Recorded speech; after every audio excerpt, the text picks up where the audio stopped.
Yo, it's Trivelli. I'm back, and after going 3-2 last week to make us 19-9 on the season, I'm back this week to give you guys more plays that you guys can smash for easy cash.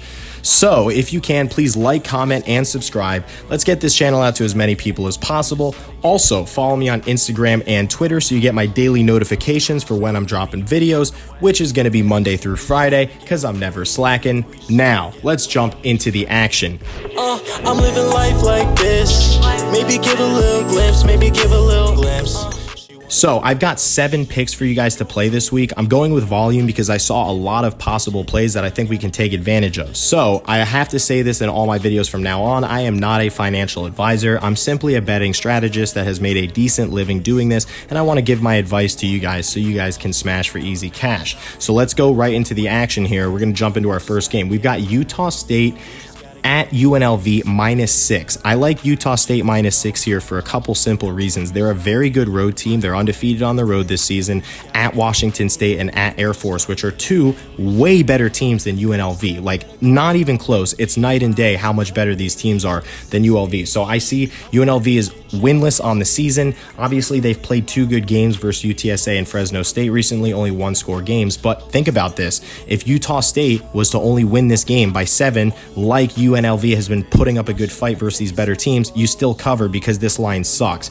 Give me Utah State on the road here versus literally one of the worst teams in college football, and they're only -6. Moving on, we've got Pittsburgh versus Virginia Tech. I like the over in this game, guys, because I just do not see how it doesn't go over 58. This would have to have so many turnovers and so much sloppy play to not hit. When you think about the fact that Pittsburgh's averaging 52.4 by themselves, and Virginia Tech is no slouch at 24.6. Now, I understand Virginia Tech has a way better defense than UMass and Western Michigan and New Hampshire and Georgia Tech, etc., right? But that doesn't mean they're going to stop Kenny Pickett, who has 19 touchdowns and 1 interception.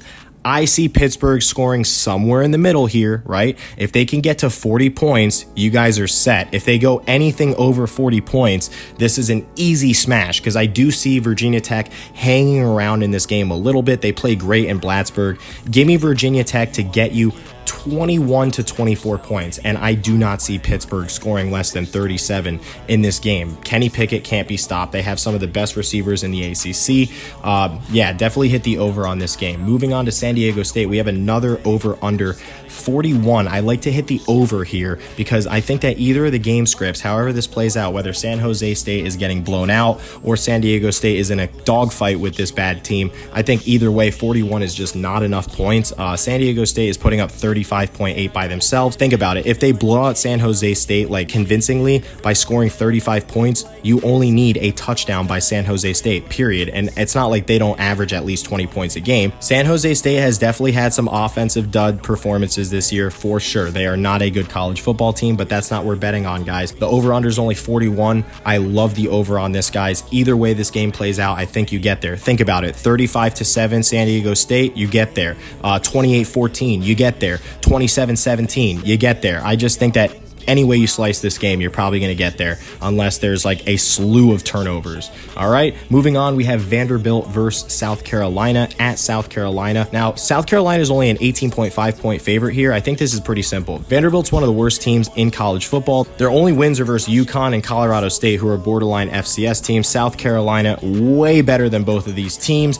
Obviously, Vanderbilt just got blown out at Florida last week, 42-0. I do think that South Carolina can skunk them as well, but at the most, Vandy is going to get 10 points. So then you're asking for South Carolina, hey, can you score 29 points versus literally the worst team in the SEC? And my answer is yes. I'm going to say that they will be able to outscore their average on the season, which is only 22. I think they'll be able to get to somewhere around 35 in this. I think the final score somewhere around 35-7. That sounds about right for me. Smash South Carolina. We've got Rutgers at Northwestern -2. I love Rutgers -2 here. Smash that, and here's why. Rutgers has looked much better versus the top teams in the Big Ten, as well as the ACC matchup that they did.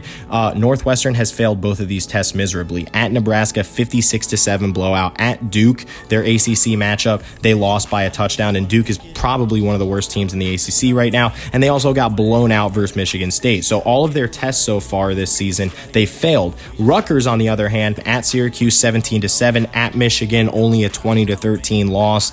After a 3-game losing streak for Greg Schiano and the Rutgers Scarlet Knights, I think they're going to be able to get a field goal victory or more on the road versus Northwestern. Moving on, we have Appalachian State versus Louisiana. This is really tough, guys. I'm not going to dive into this super intensely. I just think if you want action on a Tuesday night, go with Appalachian State tonight, minus 4.5, because a home game for Louisiana on Tuesday, I don't know how many fans are going to show up on a Tuesday night when they have classes and school the next day and all this other stuff. So I do like Appalachian State better as the football team in all. They've played tougher teams and they've played really good, like at Miami, only a 2-point loss, at Georgia State, horrible team, but 45-16 on the road, where you have Louisiana versus bad teams like Georgia Southern and South Alabama, and they're only winning by 1 score. So I like what I see out of Appalachian State. Obviously, in the past few years, both of these teams have been pretty good. So I'm going with Appalachian State here. And then my final pick of the night is another iffy one. These are kind of my 2 bonus plays, guys. So take these last 2 with a grain of salt. If you want to add a larger parlay, this is how you do it. I've got Duke and Virginia here, minus 69.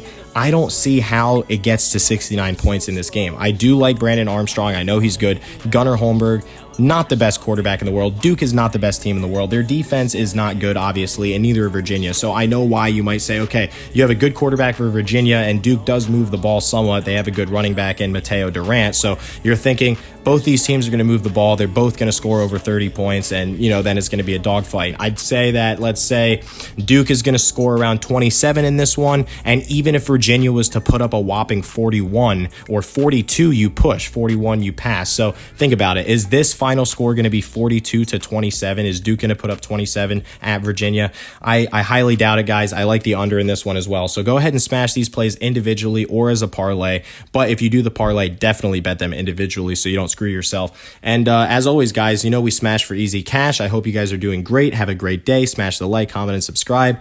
And I'm very busy, so I got to go. Peace. I'm living life like this. Maybe give a little glimpse, maybe give a little